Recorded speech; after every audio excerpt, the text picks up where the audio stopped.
hashtag real talk, that's so disrespectful in my world that it's like, this is gonna be a problem every single day. If I have to go look for my stuff, I feel so disrespected. All right, now I want to move on to habits, because I think especially right now, if people are stuck at home, difference in habits, I think, can actually start to probably... Ooh, yeah, this is a particularly weird time for habits and routines. It's a good point. I hadn't even thought about that. We're so like, we have such a rhythm, but it's funny.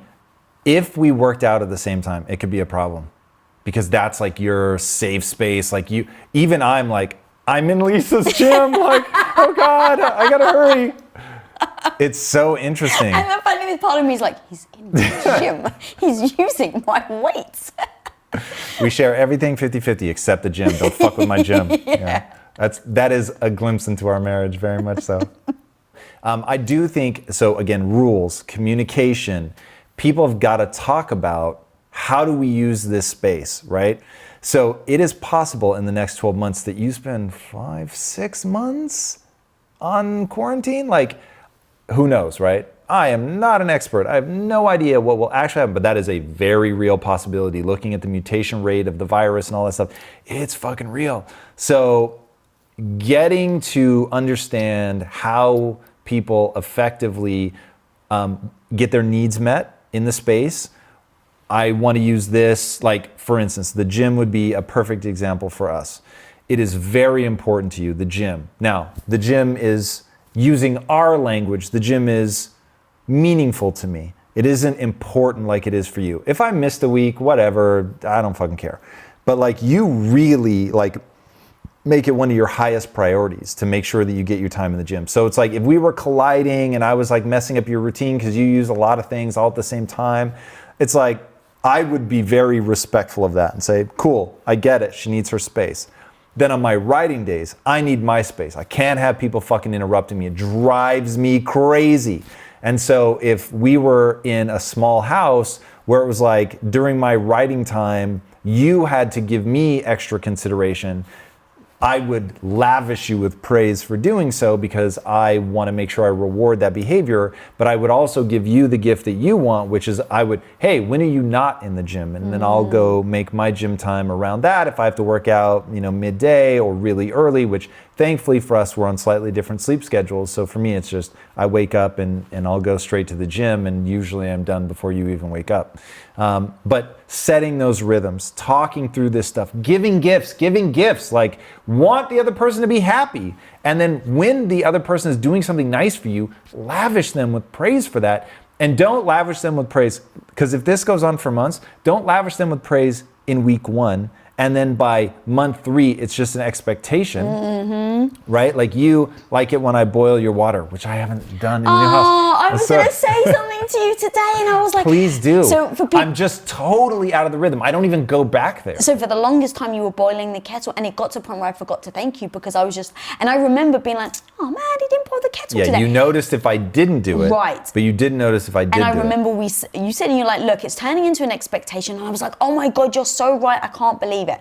Since we've moved, so it's been maybe 3 months now, you haven't boiled the kettle. And then this morning I was like, I really want to tell him to boil the kettle for me. But I was like, I don't know how to approach it, because it's kind of freaking cheeky for me to ask you. I'm so glad this came up. I'm so glad this came up, because here's the thing. One, now I'm just going to relate to you and people can watch and see how we talk.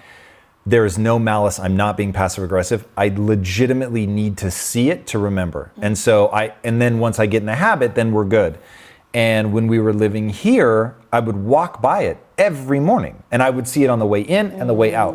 And so it became this thing where, and then I would see it before the gym and after the gym. So I would see it like 8 times in the morning, and I only had to remember 1 time, because I would see it 8 times before you woke up. Now, because it's in like a separate part, I don't see it.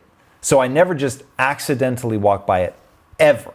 So being reminded, because I want to give you a gift. How would I want say to that lift you to up. you? Hey, baby, I want to help you get back in the habit, because you've told me that you want to do this for me, and it is a meaningful thing. So, and look, the way that you say it will, of course, acknowledge that it is cheeky to ask, and because it's weird and nuanced and complicated. So saying like, hey, this is so cheeky, but you did say, and so like, I would love it if you did it. And then know that like, I might then remember once and then forget again for a week. And I want the reminders. And then once I get back in the rhythm, I'll get back in the rhythm because hopefully you'll have been rewarding me for doing it. And then don't let it become an expectation because then it just sucks. It's just a chore. And that's exactly the words I had in my mind. I was like, okay, I want to say how meaningful it was to me, but I do recognize it is still cheeky for me to ask you to boil the kettle. But I'm actually really glad this happened because people can hear at home, like we really do talk like this. And most of the time we try to, at least, or definitely I try to, have these conversations when we're emotionally sober, because it's like, I can say to you, babe, I know it's cheeky, like what's actually the best way for me to ask you this? And you just tell me, well, if you ask me like this is actually what will help. And if you ask me like this, and so we give each other the gifts because we trust each other and we're not trying to manipulate each other. So it's so important that we have these open conversations. So let's go back to habits.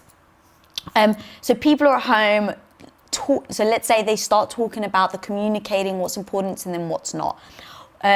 Giving the time, I love that. One thing is you were talking that we've spoken about that we did for a while when I was finding it hard to let you know when I was working and when I was off the clock because we were working and living in this house at the same time, the studio. And I remember, in fact, I think it was in a relationship theory episode, I had the idea that it should be like the Brazilian restaurants. So, in the Brazilian restaurants, you have those like bring more meat, don't bring meat, little coop, like chip. I did the lamp.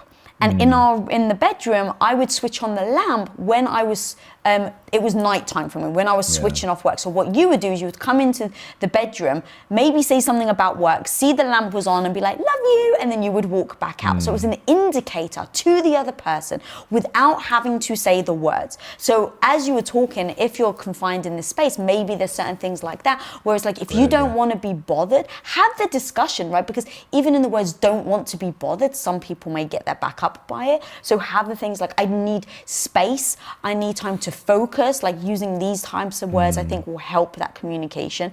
And then having that sort of signal that says, cool, when I do X, it means I'm in work mode. When I do Z, it means I'm in let's hang out mode, let's talk about other things. Right. So that was actually one thing that came to mind.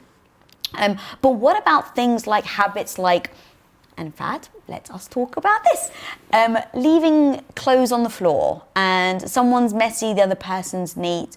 So one thing is like, I don't want you to feel like I'm just bossing you about. Pick up your clothes. It's like, because I know when we first met, you never made the bed. I always made the bed. Right. Which is madness. But Actual and lunacy. the fact that you think is madness, I think is madness that you don't make the bed. Right. Like madness that you don't make the bed. How can you not make the bed? But we spoke about it.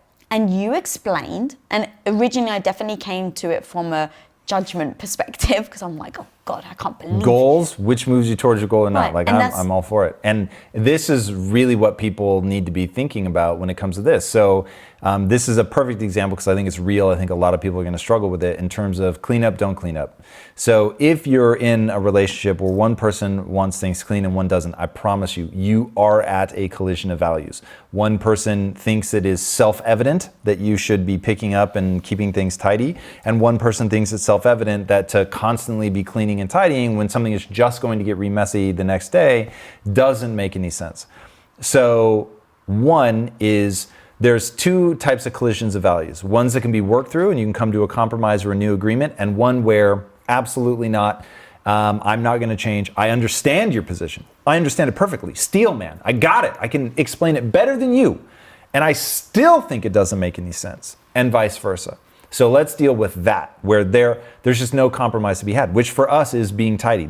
We have talked about it 6 ways a Sunday, but the reality is when things get messy, it gives you anxiety. So no matter what words, no matter how much logic I give you, unless you were willing to do the work to unwind that neurological pattern, it's never going to change. So now is where it gets into, you're going to have to create rules around how things are handled. So is it that, like for instance, don't fuck with my part of the closet, right? I have a side, you have a side. You can do whatever you want in your closet. You can fucking clean it with a toothbrush if you want.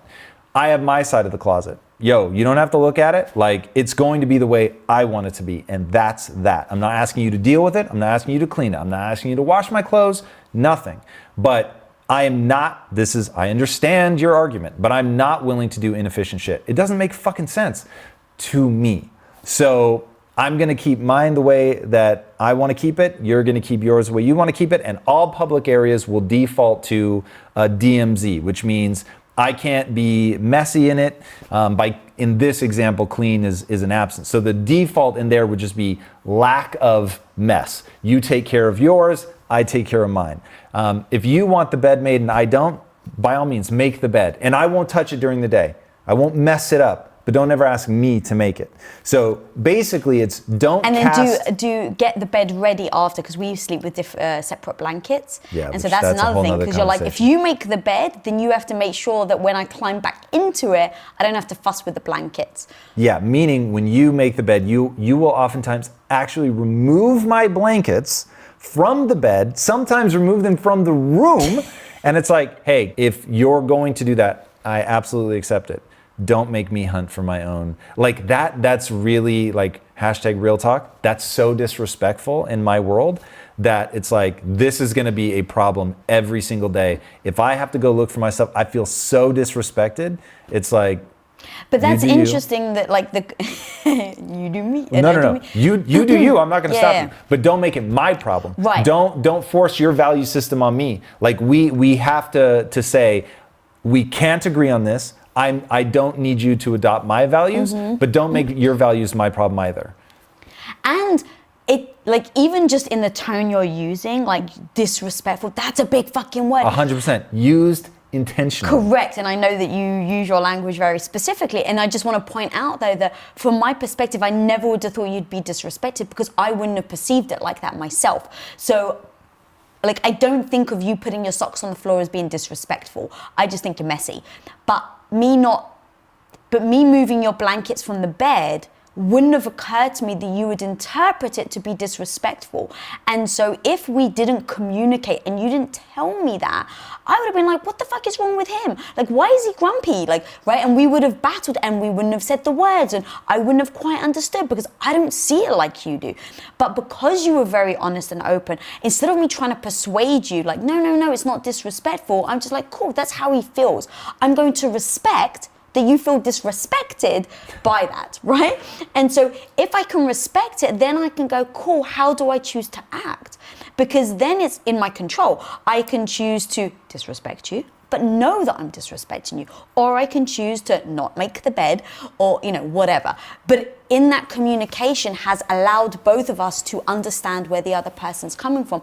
And then going back to what you said, then we created rules of engagement around it. So it's like, cool, if I make the bed, I have to make sure it's unmade before you get in. All right, that's an agreement that we've made. And so we don't argue about the freaking bed anymore. It really comes down to, like this one, where they feel the other person is doing it wrong, inferior, and making it their problem. So they have to deal with doing things a worse way, and they've never articulated it to themselves or to the other person. So it's just emotional reactions. And so you don't understand why I'm getting upset that the bed is made and it's lovely and beautiful. And you're like, how am I in trouble right now? This bed looks gorgeous. He gets to walk in and see this beautiful room, and I bet it makes him feel wonderful, because that's how it makes you feel.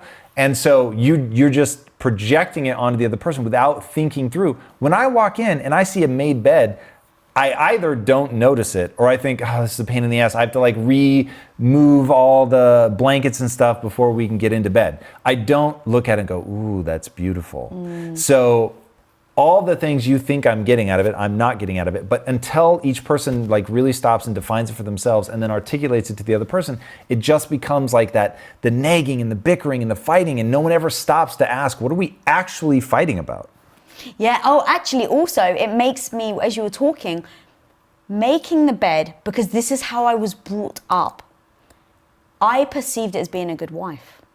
And so you walking in, interesting, right? Think about like the typical duties put upon, stay-at-home women. It's it's cleaning, it's cooking, it's providing, it's being there for people. If I didn't know that you felt disrespected by me making the bed. No, I don't feel disrespected by you making the bed. Sorry, but. I feel disrespected by you hiding my fucking blankets. But hiding your blankets. Very okay. clear. I would have felt though I'm doing something lovely. I'm like bringing my half to the whole. And you coming in and being annoyed by it would have, really upset me. Yeah, from your perspective, I completely see and understand. That's why people have to talk through it. Even the little nuanced where you said you found it disrespectful that I make the bed. And it's like, no, that's not what I feel. And so this is where like, man, even sometimes when you've talked about it or you think you've talked about it, the words don't mean the same thing or a slightly different meaning was taken away, but it can really change the intent. Because if I were you ready for what I would do? I would For the record, I don't make the bed anymore. But if you were going to. Okay. Make my side, my 2 blankets, maybe fold them in half so all I have to do is unfold them. Fold them in half and then just put your blanket on top. Now you won't like that because it'll look lumpy. But for me, it's like, cool, then you just fold yours open, fold mine open, and now we're in bed. Super easy, nice and simple. Can I say something? Please? You are ridiculous. I love that. That just so touched my heart. Yes, that is definitely something I that feel will like bother you you. know me so well. You feel seen in the Avatar way? Yeah. I do feel seen. Oh, I see you.